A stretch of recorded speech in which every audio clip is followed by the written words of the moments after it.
8 de la mañana con 34 minutos, ya estamos de vuelta aquí en Pauta de Análisis con nuestros columnistas de día lunes, Cristóbal Uneus, director de Data Science and Holster, y Claudio Alvarado, director ejecutivo del Instituto de Estudios de la Sociedad IES Chile. Bienvenidos los dos, ¿cómo están? Muy buenos días. Muy bien también. Bien, pues. Bueno, arrancando una semana, mucha expectación para mañana, que sería la audiencia de la segunda audiencia de formalización del ex subsecretario Manuel, la continuación de Manuel Monsalve. Pero todo esto ahora se enreda porque pareciera ser que el punto político, a propósito de la declaración que publica ayer el Clinic del presidente Gabriel Boric a los fiscales, el marco de la investigación, además declaración voluntaria, hay que decirlo, podría enredar más también esto, porque una cosa es la esfera judicial que se va a llevar adelante, ¿no es cierto?, el Ministerio Público, y otro es lo político. Esto que crece la bola, se ordena, ¿cómo lo ves tú? ¿Se ordena en el sentido que está lo judicial y queda lo político acá? ¿O todo esto se revuelve? O la declaración del presidente viene a enredar todo eso. A ver, primero, y lo hablábamos con Claudio antes de entrar, yo encuentro gravísimo que se haya filtrado la declaración del presidente. Eso es inaceptable. Yo creo que habla muy mal de la Fiscalía y de la ministra del Interior también. Y no necesariamente es de la Fiscalía, porque recordemos que la carpeta está en manos, no sé quién más en manos, quién más está. Pero ya no está solo en manos de la Fiscalía. Dejó de ser secreto. Pero el jueves en la noche, justo antes del comienzo de la formalización del viernes, la carpeta pública. La carpeta no es pública, pero se le entrega la tiene poca gente que se haya filtrado y encuentro que habla mal pero del digamos, sistema. solo pasa el punto. Correcto, no está bien. Lo que se filtra antes, tú puedes decir. Sí. Ahora, lo que tiene razón Cristóbal es que todo se filtra desde la Fiscalía. Claro. O sea, digo, si uno hace el catastro hacia atrás, quizás ahora puede haber quedado más amplio, pero todo, y de todo se filtra, lo de Mago Valdivia, se filtra todo. Dicho eso, yo creo que el problema del gobierno político, yo he dicho que la ministra toda se iría herido, ¿no es cierto?, es lo que pasa entre el martes y el jueves, ¿no es cierto? Eso es el problema. Ese es el problema. Y lo que queda claro en la entrevista de la declaración del presidente a la Fiscalía, que no se sabía antes con certeza, es que él sabía el martes las dos acusaciones. Y eso yo encuentro que es gravísimo, porque ahora se entiende mucho menos lo que pasó entre el martes y el jueves. Tú dices, las dos acusaciones, la de violación y abuso y la de violación. Sí. Y lo de las cámaras de la ley de inteligencia. Entonces ya había investigación, ¿no es cierto? Pero eso lo había dicho. Lo que pasa es que hay una contradicción de quién le contó. Él dijo que no tenía detalles que había revisado las cámaras, que Monsalve le había contado, pero no tenía detalles. No la ministra, y que no la ministra le había contado. Esa es la que había contradicción. sido Manuel Monsalve el que le contó. Y entonces el problema se radica ahora en el presidente, en la moneda, y él no tiene cómo zafar a menos que explique por qué no lo echó el martes o por qué no lo echó el miércoles en la mañana. Claudio Alvarado. Es irónico, cuando no tragicómico, que el fin de semana un columnista cercano al gobierno haya comparado las figuras de Patricio Aylwin y Gabriel Boric, porque si algo... Hablas de Eugenio Tironi en su entrevista en El Mercurio. Efectivamente, porque si algo demuestra esta nueva actitud del presidente es la falta de experiencia, la falta de oficio, la falta de sentido de Estado. Esto es gravísimo por la filtración, por supuesto, yo coincido en eso con Cristóbal, tal como él decía, pero también por lo que se demuestra y por lo que transmite no solo de cara al caso Monsalve, donde efectivamente la interrogante entre martes y jueves es brutal, sino también respecto del momento que vive el país. Lo decía Felipe Arboe hace un par de días, el modo en que el Estado chileno hoy día maneja las crisis es darle, el gusto, por así decirlo. Se deben estar enseñorando las personas que viven de crimen organizado, digamos. ¿Qué seguridad hay de que la conducción de la nave del Estado está en buenos términos? Y yo de cara a eso mismo, creo que lo más grave no es tanto lo inmediato, por supuesto que va a tener esquilas políticas y consecuencias del debate inmediato, pero me parece que lo más grave es que no veo cómo la moneda puede salir del centro del caso, un caso que va a ser largo y un caso que tiene en el corazón al presidente de la República. Ahora, mandato. ¿Ustedes creen que si Carolina todavía hubiese salido, esto habría amainado y la crisis hubiese salido de la moneda? Porque si el presidente, como vemos en la declaración, hay algunos puntos que son contradictorios, daría lo mismo si la ministra no hubiese salido o no, porque los focos se vuelven a poner sobre la figura del presidente. Por último, habría habido un costo político que hoy día la moneda no ha asumido. No quiso pagar. Dado eso, y que el presidente ya declaró, yo creo que al único lo que le queda al presidente es hacer una cadena nacional y pedir disculpas públicas porque se equivocó. Ahora, no le queda otra. Yo me acuerdo. ¿Se equivocó en creerle? Porque lo que da la impresión aquí es que él le cree a Manuel Monsalve. Voy a poner un punto más, porque Manuel Monsalve, eso es lo que dice él en la declaración, que Manuel Monsalve le dijo, que tenía una relación sexoafectiva con la denunciante, con la víctima, que no había habido sexo, digamos. ¿Ya? O sea, le mintió. Sí, pues, eso entendemos, ¿cierto? Le mintió. Pero además le dijo que ninguno de los dos se acordaba de nada y que él temía que lo hubieran drogado. Incluso el presidente le pregunta si le habían robado algo. Entonces, que más de alguien ha comentado, bueno, en vez de estar preocupado de la denuncia de violación y de la víctima, está preocupado de si le habían robado algo a Monsalve. Pero se entiende que da la impresión que con esos antecedentes el presidente le debe haber creído a Manuel Monsalve. No hay, y si ese es el relato de tu subsecretario, que es cercano, todo lo que pucha, tú le dices inmediatamente te fuiste, o a ver, tenemos que tener dame un tiempo para averiguar qué pasa o no. Dos cosas sobre eso. Lo primero es que esa perplejidad inicial y la desorientación respecto a qué hacer, y también lo conversábamos con Cristóbal fuera al aire, o sea, en off, digo, antes de entrar, eso puede durar, digamos, la noche del martes. Pero es entendible, ¿cierto? Pero lo que no se entiende es cómo pasamos del martes al jueves con el subsecretario Monsalve en el Congreso, con pautas programadas. En el fondo, lo que da la impresión acá es que si no es por la portada del diario La Segunda y la noticia que iba a filtrarse, el subsecretario Monsalve no salía ese día, digamos. Y eso es lo que no se entiende por ninguna parte. Eso lo niega el presidente en su declaración. Y lo segundo que quería agregar, por cierto, lo que decía Cristóbal, es que yo coincido con él, no sé si es cadena nacional, si otra conferencia de prensa, pero si el presidente dio hace algunas semanas atrás esa conferencia inexplicable de un viernes donde quería aclarar lo que no se entendía, hoy día sí que tiene que hablar. O sea, lo que no se entiende es que hoy día el presidente no hable y explique qué ocurrió acá. ¿Y tú crees, y pedir disculpas, decir que se equivocó? ¿Qué es lo que debiera hacer el presidente? Mi pregunta es, ¿por qué no habló con la denunciante? Sí, pues. El presidente. Sí. Bueno, pero o alguien cercano para él formarse debiera haber llamado a la ministra Orellana, por ejemplo. Formarse a mí lo que me llama una la opinión. atención es que estamos dando, bueno, no tiene que ver con el presidente probablemente tal, pero los gobiernos funcionan con distintos círculos concéntricos. O sea, así la teoría de los anillos de George Jackson tenía que ver con el poder, pero todos los gobiernos tienen muchos círculos. Si el jefe de gabinete Manuel Monsalve sabía la historia, y varias otras personas, según el testimonio de ella, le había dicho cómo el tema no era un rumor a voces, sino estábamos hablando de una situación del subsecretario, con todo respeto, no sé, de turismo. Estábamos hablando del subsecretario jefe de la seguridad del país, que generaba además mucho respeto transversal, digámoslo. Entonces, ¿cómo una situación como esa no había trascendido? ¿Cómo eso no había ¿cómo saltado? Monsalve no le cuenta a su jefa, a la ministra del Interior? Es que dicen que no hablaban entre ellos, que no había una buena relación. Sí, entonces, eso sí, hace mucho tiempo. Sí, que había una tensión. Había una tensión y él tenía básicamente poder independiente casi total respecto a todo lo que él hacía. Sí. Claro, porque de nuevo yo estoy tratando de ser abogada del diablo con esto de empatizar. Me pongo en los zapatos del presidente y que llega esta denuncia. Y el presidente, claro, hubo una mala administración de la información, porque se entiende que le puede haber creído al principio a su subsecretario, que es muy cercano, al quien le tenía confianza total, como decía la Claudia, era un personaje que además estaba, por todo lo alto.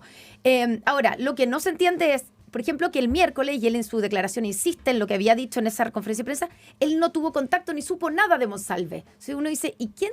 ¿Cómo? O sea, si tú recibes ese problemón que tienes... Uno lo sigue como si nada, pues. O se lo delegas a alguien. Por supuesto. O hay alguien investigando qué pasa ese miércoles. Además de no permitir que Monsalve se pasee como... Pero bueno, si tú le creíste que él incluso podía haber sido la víctima porque lo podrían haber drogado, bueno, ¿por qué le voy a decir que tiene que quedarse en su casa? ¿Me entiendes? Pero le podría haber dicho, tómate vacaciones, algo. Pero no ser como si no hubiera pasado nada. Y menos llegar el jueves y seguir con la rutina normal. Ya, si es que y incluir... Ahora, lo otro que pasa acá, perdón, es que si bien todas las críticas hasta ahora estaban en torno a la ministra del Interior, Carolina Toá, de si lo manejó bien, si no le dijo, si cómo lo hizo, porque hoy día pareciera ser que ella había hecho de escudo y finalmente ahora aparece el trasluz que es el propio presidente. Sí, pero igual... ¿No? Pregunta. Mi pregunta es, y ella no lo dice en la declaración, si le dijo al presidente si lo tenía que echar.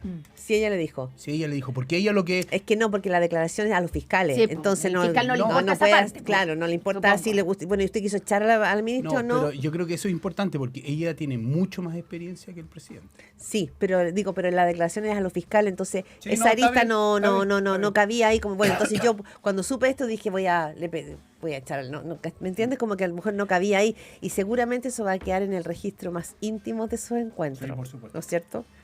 Interesante la propuesta de Cristóbal sobre la cadena nacional. Yo insisto, no sé si esa es la vía, pero interesante porque lo que el Pero eso gobierno... no acrecentaría Es que lo que el gobierno tiene que buscar es una manera de que esto termine. ¿Cómo lo cerrarla, cierra de eso? cerrar ¿Cómo esto. la cierra? Eso, ¿cómo lo cierra? Claro, pero con una conferencia de prensa, todo el país pidiendo, ¿no será como acrecentar todo? Pero hay muchas explicaciones pendientes que, como esto ya llegó al corazón de la moneda, al despacho Sí. presidencial, solo él va a poder responder. Sí. Ya, y Haga lo que haga, no va a estar respondiendo nada Bueno, de eso. Lo que le pasó a la ministra Vallejo el otro día, Oye, ¿viste? ¿cierto? Qué increíble eso, que tuvo que pedir a las personas que estaban con ella que se bajaran del Sí. punto de prensa para claro, porque simplemente estaba en responder. otra, sí, pues está en otra pauta. en otra pauta, con otros temas. O a Boric en la gira y ahora ese es el problema, también. que le en van a OPEC. claro que no, ellos dicen, bueno, pero hablemos de lo que estamos acá por, en este caso la gira, ¿cierto? El presidente que está en Brasil. Bueno, pero es que es evidente que mientras exista esto, no va a haber otras preguntas.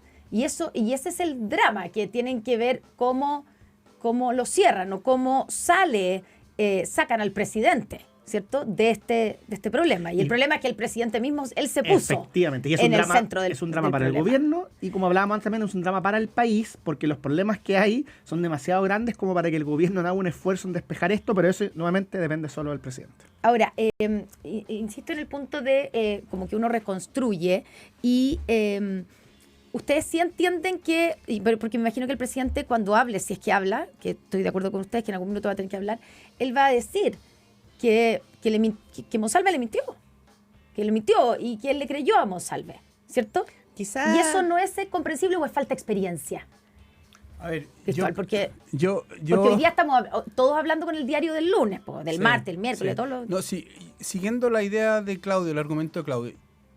Ok, el martes le creíste. El miércoles, ¿con quién lo hablaste? ¿Qué ese es pensaste? el punto. ¿Qué investigaste? ¿Hablaste con la PDI? No directamente, pero tienes mucha gente alrededor. ¿Qué hiciste el miércoles?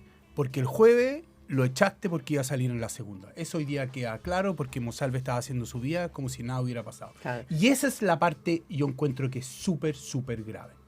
Claro, el jueves el periodista que publicó el tema en la segunda le envió mensaje al ministro importante de la moneda a las 10:30 de la mañana. Claro. O sea, pidiendo en el fondo una Partiendo versión. por la ministra Toa. Exactamente, pidiendo una versión, pero además, ¿no es cierto?, con eso quedas notificado de que el tema viene 2 horas después en el diario y que evidentemente iba a ser portada. Me imagino yo que cualquiera Obvio. entiende que la noticia daba para portada. Y, Sí. ya, y ahí viene esta conferencia de prensa del propio Monsalve en La Moneda, con que le preparan un podio, podio. ahí hay un funcionario público que le puso Con el el escudo de podio, con Chile. el escudo de Chile, con el micrófono para que él anuncie su renuncia, o sea, anuncia que se va. Se entiende, en la declaración el presidente dice que le pidió expresamente a Monsalve que no hablara de su defensa, o sea, no hiciera defensa de su caso, sino que solamente renunciara. Evidentemente, Monsalve, si fue así, no le hizo caso y traicionó, digamos, la Dijo orden. textualmente que no habían hechos constitutivos de delito. Sí, dijo, soy inocente y voy a No dijo la palabra inocente. No. Dijo, los actos Lo- que se me no es acusan no es no son constitutivos de exacto, delito. Tienes toda la razón. Ya. Pero se defendió y dijo que se iba a defender. O sea, hay gente que la han sacado del gobierno, no sé, Eduardo Vergara lo sacaron y nadie lo vio haciendo... Entonces, esa también parece haber sido una decisión realmente equivocada, ¿o no? De pasarle la moneda a Manuel Monsalve. Es que quizás Eso significa que todavía el le presidente creías. le dijo, no había nadie más a la reunión, él bajó, dijo, voy a renunciar, me preparas la cuestión, el de abajo no sabía, le puso la cuestión y renunció. Ya, lo que habla todo del tema de De cómo- la experiencia. ¿Cómo se maneja falta de oficio, profesionalismo Por eso brutal. la experiencia importante. Otra cosa, que viene la segunda en el día de hoy, y lo digo porque también tiene que ver como con esta... ¿La segunda ya está publicada hasta ahora? No, se va a publicar Ah, el ya. día, se va a publicar una noticia que creo que es importante porque empieza a develar cómo, yo sé que está súper dicho, el hombre a cargo de la seguridad del país tenía como otra rutina. Entonces, por ejemplo, la pregunta de este reportaje que va a ser en la segunda es ¿por qué Monsalve y el anunciante caminaron 5 cuadras a altas horas de la noche? Que yo lo pensaba, como el subsecretario camina por el centro de Santiago, que sabemos en la noche se ha convertido en un lugar muy peligroso, y dice que lo hacía sin guardia, y que lo hacía habitualmente, 10, 11, 12 de la noche caminando por el centro, solo. Entonces, había pareciera ser un Manuel Monsalve, un lado B de Manuel Monsalve que no estábamos viendo.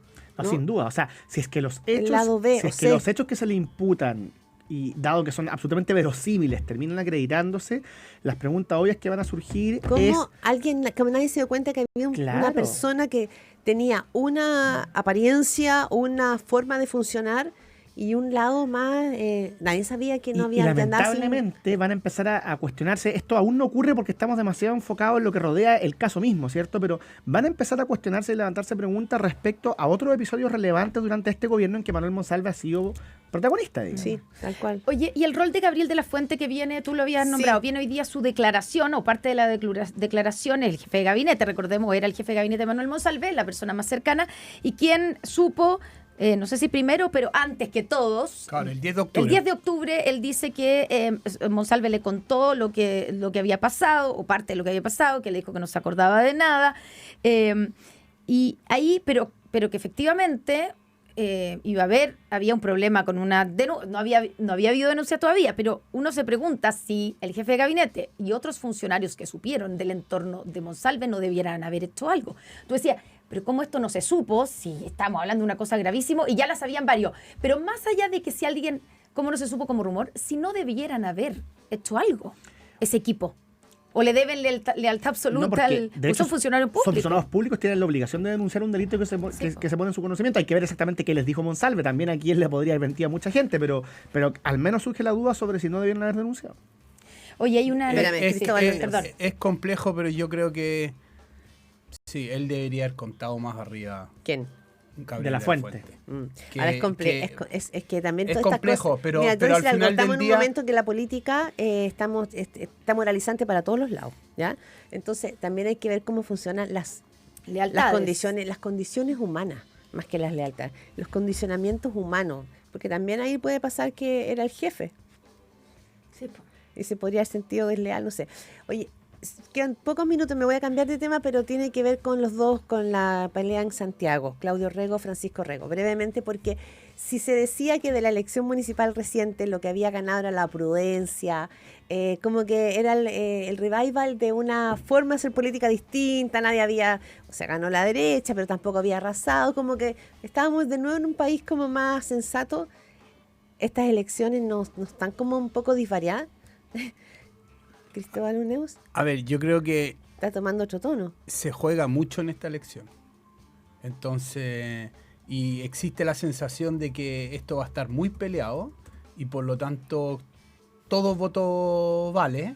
Y esto yo creo que ha puesto a los dos candidatos en una posición tratando de diferenciarse claramente uno del otro. Y uno puede pensar que quizás algún lenguaje estuvo de más o no, pero me parece parte del fair game de la política. No ha sido tan extremo como otras veces, ¿no es cierto? Yo creo que no hay que menospreciar lo que Pancho Rego ha logrado. Está encarnando, y ojo con eso. Y por lo tanto yo lo veo como algo muy indicativo de lo que está pasando en el trasfondo de las percepciones de la ciudadanía. Entonces, ojo con eso. Yo coincido con Cristóbal y además agregaría que al menos en lo que va de campaña para la segunda vuelta, el perfil de Pancho Rego, estas noticias en desarrollo, ¿cierto? Y aquí nadie puede poner las manos al fuego por un candidato, menos estas circunstancias, pero lo que va de campaña me parece que Pancho Rego se ha moderado en comparación a su práctica política previa. Creo, al menos ayer, sin filtro. Ayer el debate me pareció que en fin, está en una actitud bastante más equilibrada. Y respecto a Claudio Rego, su tono siempre ha sido muy, muy amigable, ¿cierto? Yo creo que él no tiene problemas por ahí, pero sí hay un hecho que ocurrió en esta campaña que yo no me logro explicar dada su trayectoria, y es este afán, porque además ha perseverado, ha insistido, y de hecho ustedes mismos le preguntaron, me parece, ¿cierto?, acá, en usar imágenes de candidatos que no votan por él y que le han pedido que lo deje de hacer, y yo eso sí lo encuentro un poco contra el fair play de las campañas, ¿cierto? Si los candidatos te piden que no utilices sus imágenes antiguas de archivo, lo propio es dejar de hacerlo, y eso a mí me llama un poco la atención. Bueno, se ha defendido él diciendo que él no en ningún minuto está diciendo que ellos votan por él, que es evidente que ellos votan por su contendor y que lo único que está diciendo es demostrar que él es una persona transversal que trabaja con todas las personas. Claudio Alvarado, Cristóbal Luneus, muchas gracias por esta conversa, comenzando, y ya nos vamos a ver después de las elecciones, ya con los resultados de la segunda vuelta en estas 11 regiones. Una noticia que acaba de salir, el PIB de Chile crece levemente por encima de lo esperado en el tercer trimestre, se refiere al Producto Interno Bruto, que anotó una expansión de 2,3% en este periodo, mientras que la demanda interna subió un 0,5%. Ya es levemente superior a las expectativas, lo que